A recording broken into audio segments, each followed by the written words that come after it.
Numbers, numbers, numbers. It's hard to imagine modern-day horse racing without all the numbers and without all the computers that have to crunch those numbers. Computers that calculate odds and payoffs. Indeed, computers have had a major effect on all kinds of gambling, not just horse racing. Everything from computerized slot machines in Vegas to massive databases for professional gamblers. Today, we take a look at computers and gambling on this edition of the Computer Chronicles.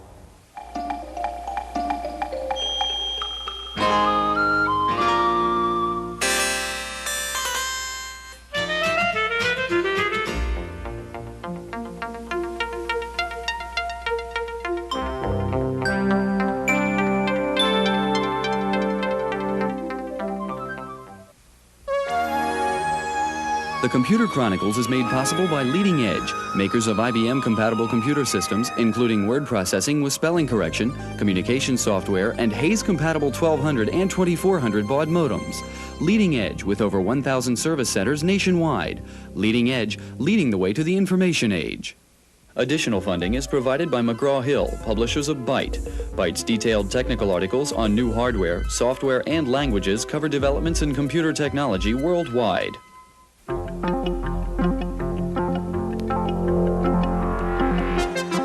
Welcome to the Computer Chronicles. I'm Stewart Cheifet, and with me this week is George Morrow. George, you got kind of interested down there at the racetrack, so I got a daily racing form here and this little computer. I enter all the data here from the racing form into the computer, and the computer predicts which horses are most likely to win the race. And we'll see if it works. Seems to me using a computer to figure out which horse is going to win a race is really the same thing as using a computer to figure out, say, which stock is going to win on Wall Street. I think you're right, Stewart.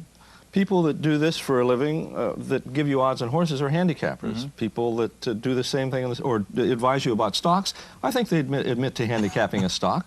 So here, computers are helping you form judgments. They're an analytical tool. There's another aspect of gambling, which is the chance part of it.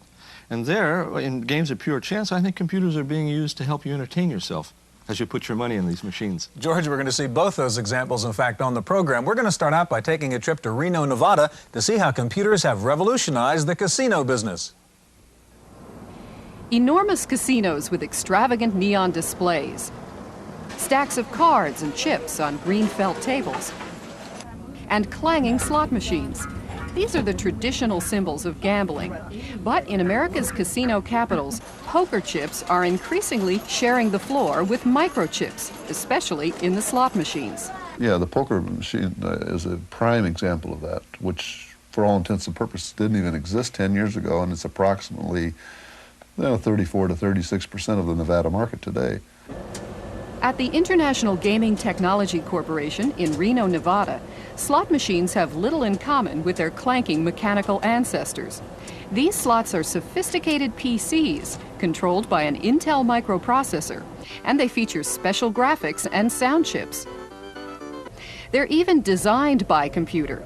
Putting a coin in the slot is almost like booting up. Basically, when you put your money in the machine, and let's take the example of a slot machine, and you pull a handle, at that point in time, the microcomputer is programmed to pick a random number, actually compute a random number, using a 32-bit random number generator.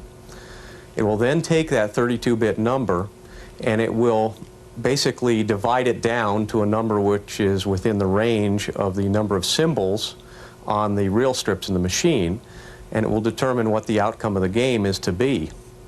Since the game's outcome is determined electronically, the spinning reels are included just to preserve the traditional external appearance of the game, an aspect of great importance to casino operators. In some cases, the electronics scare them away. To be specific, if we have a real machine simulated on a video device, and we have all kinds of animation, and I think you may have seen some examples of that, that didn't necessarily turn on the slot player. It just was too much of a computer screen, is our impression. Whereas in a poker game, it's the same technology involved, but they love that. Concealed within the friendly interface is a high level of electronic security, such as optical readers that can tell if a coin is being dropped in or pulled out of the slot, and sensors that detect if a door is open or if someone has tampered with the reels. Slot machines are tied into a local area network that transmits any discrepancies to the central computer room, specifying the kind of fault and the machine's number. At the Harrah's Casino in Reno, a game called Megabucks uses the latest in fiber optics and even satellite transmission to tie hundreds of machines together to a central jackpot computer. As each coin drops, the amount of the bet is transferred by fiber optic cable to the casino's computer center. The mainframe recalculates and transmits the new jackpot to an LED display on the casino floor. The same system operates between casinos around the state over a satellite link. Keno is another game that has been radically changed by computer processing.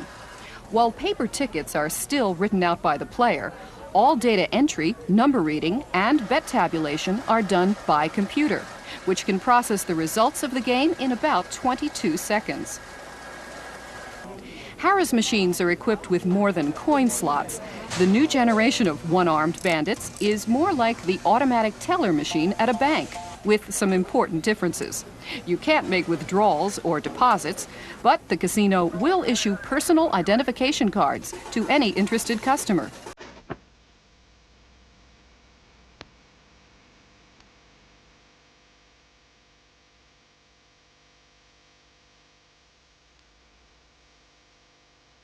Joining us in the studio now is Robin Cobby. Robin's president of Computer Sports World, and next to Robin is Roxy Roxborough.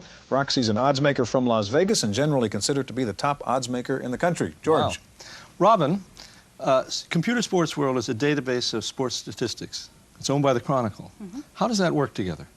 Well, many newspapers in the last several years have wanted to get involved in new forms of communication and communication database services. And Computer Sports World was one of those companies that was out there that was in a good market, it was a good concept, and it was something that the Chronicle was very interested in pursuing. So this is almost a unique database. Does anybody else offer anything like this? Not exactly like this. We're an online database, which means that if you have a computer and a modem or a communicating terminal, you can sign on to us making a local phone call 24 hours a day. Wow. And you'll get... And Roxy, you use this database. Yes, it's an instrumental part of making the odds. What's your opinion of it? Well, I think it's fantastic because it takes a lot of time away that I used to have to spend doing handwritten notes and keeping a lot of statistics. So it keeps track of everything that you need to know to make odds. Right, and it files and organizes everything. Were you able, in fact, before you had computers and databases like this, keep track of, I mean, the incredible volume of stats and numbers to make odds? Well, we did, we made do, but we do a much better job now. So you feel that you're a lot more accurate having this database? Much more accurate, and you know, you have to remember the gamblers have this database too, so that's one of the reasons we need to keep on top of it. Are you aware of people in the gambling business that use it as extensively as you do? Yes, there are players, gamblers that use it, yes. Robin, let's take a look at the system now and show us the kinds of things you can get out of this database. And we're online right now to your service, right? Right. The first thing we're going to want to do is, right now we're looking at it live, so we're watching the information come right in. The first thing a subscriber would see, it's very easy to use. You only go in by entering 3-digit codes, and you'll get a menu that looks like this that'll lead you to that. Right now we're looking at information coming in live. If I want to look at a matchup, for example, which is a file that Roxy uses quite a bit, I type in 3 digits, it immediately comes up. So you can go anywhere in the system. This is an with 3 NCAA digits. basketball matchup, yes, 3 digits. What do you get from that, Roxy? Where we have Georgia Tech at DePaul, I see right away that DePaul's 13-0 at home. That means they're unbeaten on their home court. That's going to make them a pretty good favorite, even over a good ACC team like Georgia Tech. I can see that Georgia Tech's only 6-6 on the road. It also shows me all their spread records, and it shows me the last 5 games that each team's played. Okay, so you can get home field advantage, all that kind of stuff. What about NBA basketball? Show us an example there, Robin. Well, we got box score we could take a look at. After each game is over, we go over the box scores to make sure that all the key players for both teams played. Here's a game where San Antonio played Dallas last night. Now, San Antonio's players are coming across right here where all their starters played and their major reserves. And then we'll check Dallas. And this is something you would do every day? Yes, after each game is over. What does this show you? Well, right now I see where Dallas's star point guard, Derek Harper, didn't play. In fact, he wasn't even a reserve. So I'll have to find out why. They're beautiful presentations. Okay, and how do you do that? What are you doing, Robin? We go right to the injuries, 314, okay, so the you've got a injuries special for injury NBA. database. Right, and then we'll check up to see if they have any reason that maybe Harper didn't play last night for Dallas. Okay, so let's get to Dallas. And what's it tell you? Well, it says that Harper's got an infected toe, and also reserve guard Al Wood's got a strained left shoulder. They both missed Friday's game. They're expected to see limited action, if any, on Saturday, so I know that when they play Golden State tonight, I'll have to make some slight adjustment in the line. Okay. What about baseball, Robin? That's a statistics crazy game. What can you show us on baseball? Baseball, let me show you the index of our baseball statistics. This is where we really have a lot of statistics, baseball being so statistical, and we do go back several years. Look at that, yeah.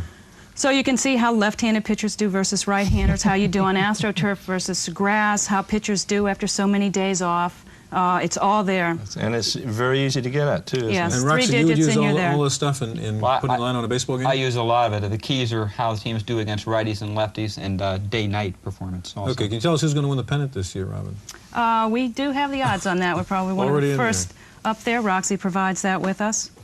Well, if you're a New Yorker, you'll probably be happy because we've got both New York teams favorite. The Mets to repeat and win the National League, they're 7-5 favorites, and the Yankees to be the American League champions, they're 7-2 favorites. Roxy, there's lots of different sports that people gamble on, obviously. I was wondering, any particular sport in which the computer is really a big advantage? Yes, it's the biggest advantage in college basketball because we have to chart and track 162 teams. There's thousands of variables. There's injuries to chart for every team. There's just so much that without this service, it would be almost impossible. Huge database, then. Yes. I guess, Robin, as you said, you're the Dow Jones of the sports world. Of the sports world, right. Robin, Roxy, thank you very much. As we saw at the beginning of the program, horse racing depends very much on computers for its betting system, and one of the newest and most modern computerized betting systems is here at Golden Gate Fields in the San Francisco Bay Area. Wendy Woods has that report.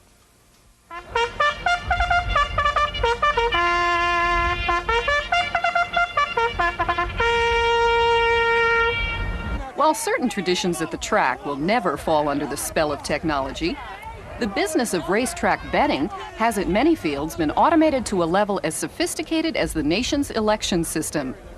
Unlike the old days of just a few years ago, relay systems and tallying by individual clerks have been replaced by massive computerized betting systems. Here at Golden Gate Fields in Albany, California, the odds, the race results, and up to $3 million in bets placed daily pass through 7 continuously operating phone lines to the brains of the operation, a mainframe at the nearby Bay Meadows racetrack. Bettors can still go face-to-face with humans for their wagers, but the clerks all use terminals linked up to the system. The more adventurous bettor can use a self-serve betting machine, or the newest touchscreen terminals. They bet and collect with vouchers that can be used for an entire day of winning or losing. Even the tote board on the track is controlled and automatically updated by this one computer system. Marty Miller of Amtote is the brains behind the operation. It's actually very simple because we have access to the computer at Bay Meadows, and I can go back to just any window in the plant here and tell them exactly where they stand with their wagers, how many tickets they've sold, what they've done in their last 4 transactions. Sometimes if they forget where they are, we can help them balance out. He adds computerized betting is not only efficient, it's honest. 22 years, every penny that we've ever handled in mutual handle has been accounted for. We know exactly what each clerk sells. We know exactly on the old system what they cashed. They would balance to the penny. We would count the tickets, what the payoffs were, how much the state got. Every penny has been accounted for over the years. Things haven't always gone this smoothly. On the day that new cards were issued for the machines, the system crashed.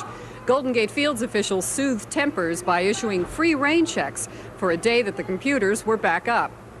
Amtote's computerized betting systems are installed in thousands of racetracks worldwide, and that's a pretty good track record. In Albany, California, for the Computer Chronicles, I'm Wendy Woods.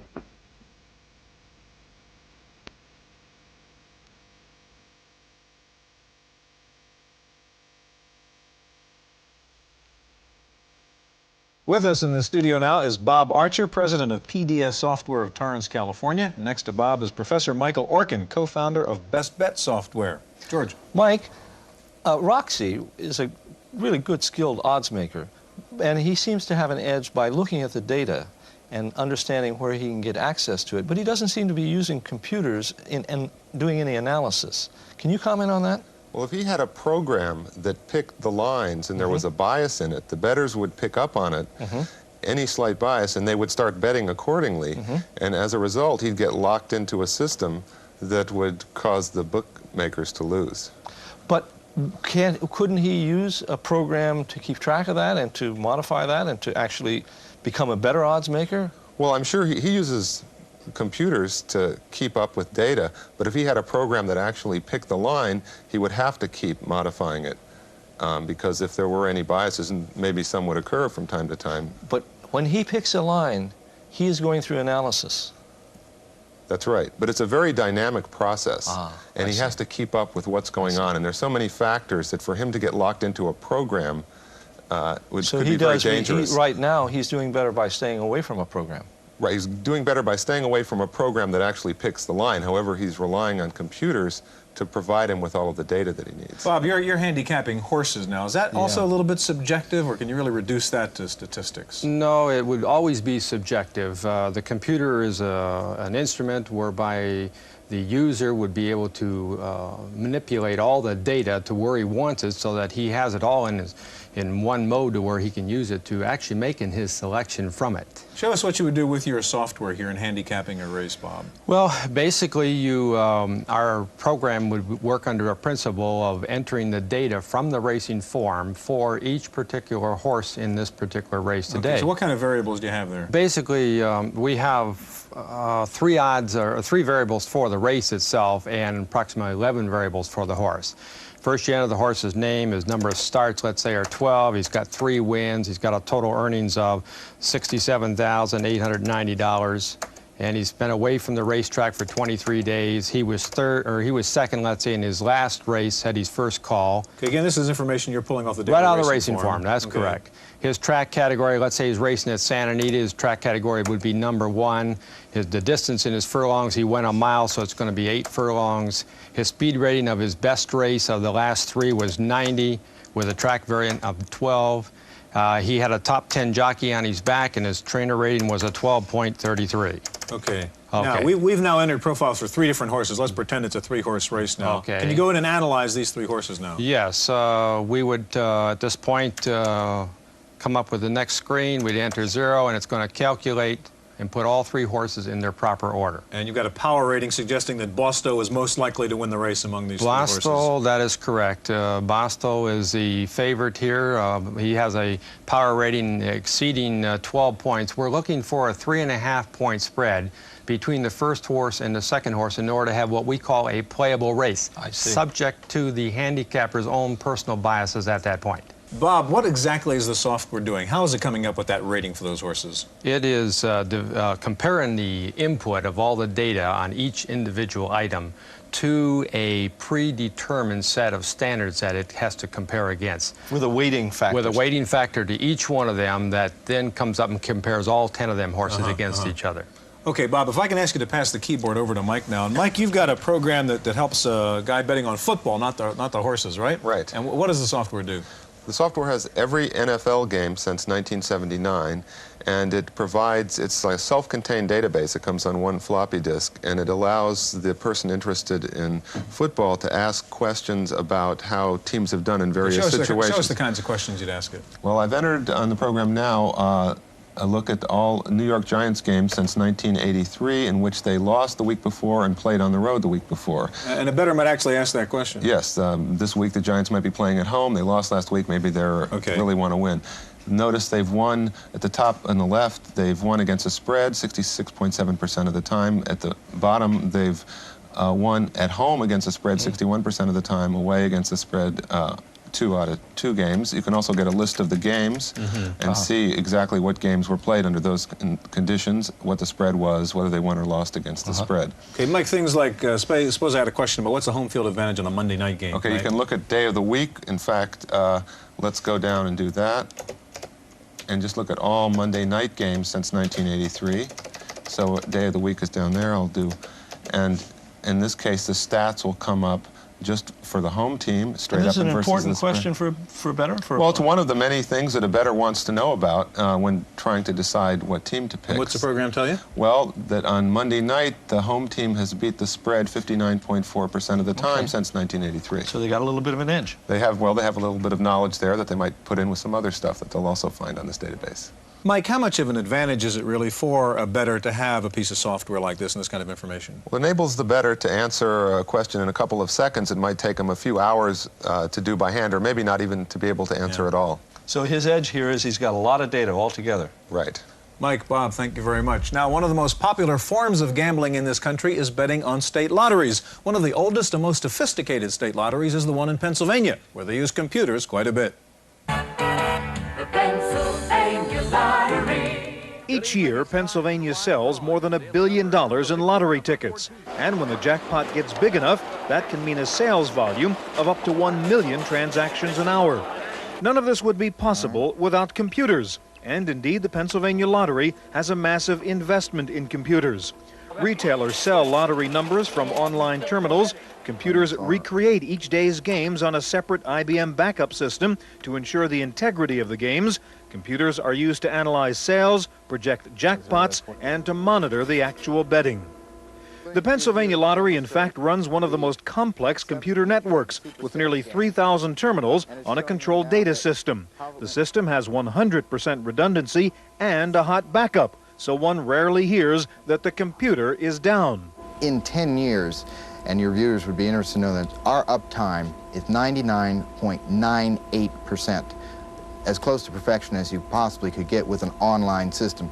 I don't remember a major downtime since 1977 when we first began. One of the primary functions of the computer system is to constantly monitor the lottery's payoff liability to make sure that no one can break the bank. On the Big 4 game, which pays odds of 5,000 to 1, the computer makes sure that the state is never exposed to a liability in excess of $5 million per game.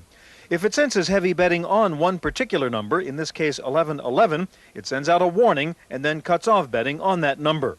Heavy betting on a particular number often occurs because lottery players tend to follow common patterns in picking numbers. For example, years ago when Pete Rose was with Philadelphia, and he had his certain number of hits, they played that number. They'll play the Super Bowl score. They'll play the Jewish New Year. They'll play the Chinese New Year. While the computer system assures a random drawing every time, the law of averages takes a while to work. We've had over 3,100 daily number drawings, pick 3 drawings, in 10 years. However, there are 2 or 3 dozen numbers that haven't come up out of 3,100 drawings, and there are only 1,000 numbers. The lottery's computers have many safeguards to protect against being broken into. Games are shut down exactly 168 seconds prior to the winning drawing so that all computer tapes can be removed. That way no one can enter a winning number after the drawing. And the computer experts here actually hire hackers and challenge them to try to break in so that they can spot any weaknesses which may exist in the system. 7 years ago, the Pennsylvania Lottery did fall victim to a scandal, but it had nothing to do with the computers. Most of the balls which are used in the drawings were weighted so that only 6s would rise to the top. But a slow-motion analysis of the drawing, coupled with detailed computer analysis, led investigators to the culprits. Our offline processing showed exactly where these bets were coming from. We went to those retailers, found out who was sitting in the white Cadillac placing all those bets, and basically were able to convict on the computer evidence. But despite all the computers, when it comes to calculating the payoffs, no one trusts the computers. The numbers are crunched manually with a good old-fashioned desk calculator, some paper, and a pencil. When you're sitting alone in the middle of the night giving away millions of dollars, you have to be absolutely sure you're doing it perfectly. And that's our look at computers and gambling. We'll be back in just a minute with this week's Computer News.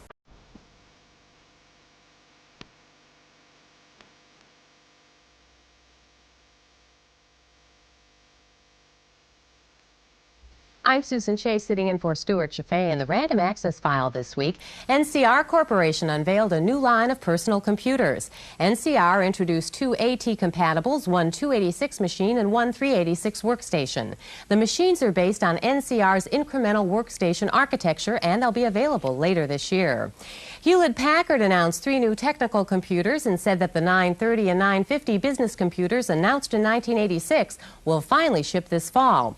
All 5 of the computers are based on the technology of reduced instruction set computing, or RISC. Digital Equipment and Cray Research will soon introduce a new interface between their computers. The new product, a combination of digital hardware and Cray software, is part of an effort to speed up data transfer between the two companies' computers. Digital will market the interface in an effort to step up pressure on IBM in the scientific computing market. And now it's time for this week's software review, and here's Paul Schindler. You know, maybe I would be better at this if I'd had a computer when I was young. Well, to help your kids do better, here's some top-flight Macintosh educational software. Kids Time, a collection of 5 educational games. Now, first there's Connect the Dots. When you're done, the computer redraws it. Then there's AB Key, which takes advantage of the Mac's sophisticated sound. It names the letters your child types. Match It is a matching game with logic. It starts with a robot puzzle. Each piece you get wrong, the computer pulls back out. Kids Notes will play a song and will also allow you to compose and record your own. Story Writer reads the story as you write it or all at once at the end.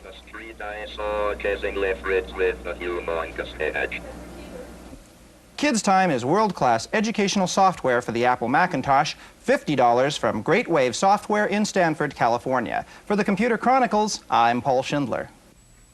News from the Spring Comdex in Atlanta has started to trickle in. Sharp plans to introduce 2 portables, one a clone of the PC-AT called the PC-7200, and the other, the PC-4500, is compatible with the PC-XT. And Samsung will show off its new clones. The SAM-88T is designed to be XT compatible, and the SAM-286 is an AT compatible machine. Finally, Japanese companies are working on a new method of software distribution that is designed to eliminate software piracy. Called the Software Service System, the product is a box that attaches to existing computers or could be built into new computers. Software would not run on the computer until the box authorized it. Users would purchase a special card to activate the box and give credit for any software the user wanted to buy. Users would be encouraged to copy software, but be prevented from using it without paying for it. And that's it for this week's Computer Chronicles. The Computer Chronicles is made possible by Leading Edge, makers of IBM-compatible computer systems, including word processing with spelling correction, communication software, and Hayes-compatible 1200 and 2400 baud modems. Leading Edge, with over 1,000 service centers nationwide. Leading Edge, leading the way to the information age. Additional funding is provided by McGraw-Hill, publishers of Byte. Byte's detailed technical articles on new hardware, software, and languages cover developments in computer technology worldwide.